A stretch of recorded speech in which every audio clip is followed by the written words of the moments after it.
Sandy was obviously very devastating to much of the eastern seaboard. But what we experienced at Patch is that of the 906 communities that we have at Patch across the country, 329 of them were affected by Sandy. And what happened was we had about 400 journalists who covered those affected areas. And they wrote, and this is what I'm very proud of, they wrote 14,000 articles on Sandy. And I think there's probably no professional journalistic organization that covered Sandy in a more in-depth way than we did at Patch. And it's also the nature of those articles, right? This was very locally driven. This was very physical. So the arc of the stories were, you know, when is Sandy going to hit my community, and how bad is it going to be, and how can I be specifically prepared for that?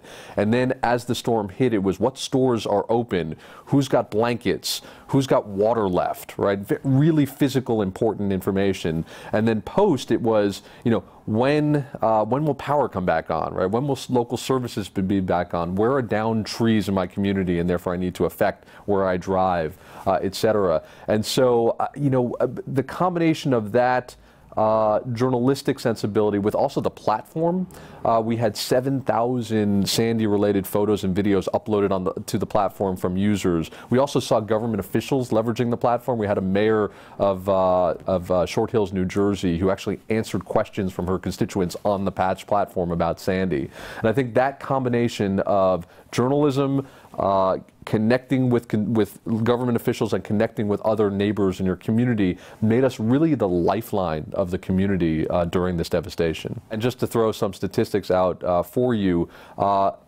every day last week was the highest traffic day at Patch.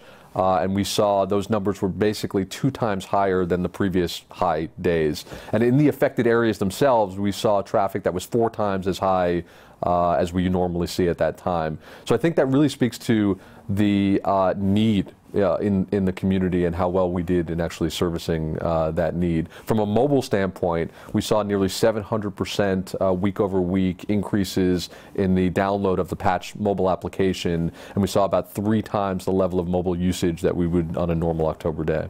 Patch is doing really well. We're up to 906 communities spanning 23 states, so incredibly proud of that progress. We are growing, as we mentioned in today's earnings, both from a UV perspective as well as from a revenue standpoint, and we're on track for our announcement of run rate profitability in Q4 of 2013. Patch is, first off, a hyperlocal news and information platform. Our goal is to be the leading neighborhood platform for content, conversation, and commerce. And I think historically we've done a really nice job on the content side. We have professional local journalists that cover every community that we're in. And what we recently introduced with the Alpha towns, we have 5 towns in Long Island where we rolled out a totally new platform, was really focusing on the conversation part of that goal. And I think, again, historically we've done well with blogging.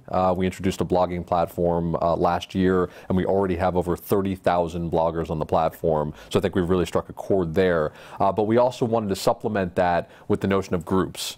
And so that's been going very well in Long Island. And again, I think that's really focusing on the conversation part of the content, conversation, and commerce. Video is increasingly popular on Patch, and it's something that we're very focused on for 2013. We've seen very good engagement numbers on video from a user standpoint, and obviously video from a monetization standpoint is getting increasingly popular. So again, I think we've done a okay job on that historically, and look for bigger things in 13 for us there.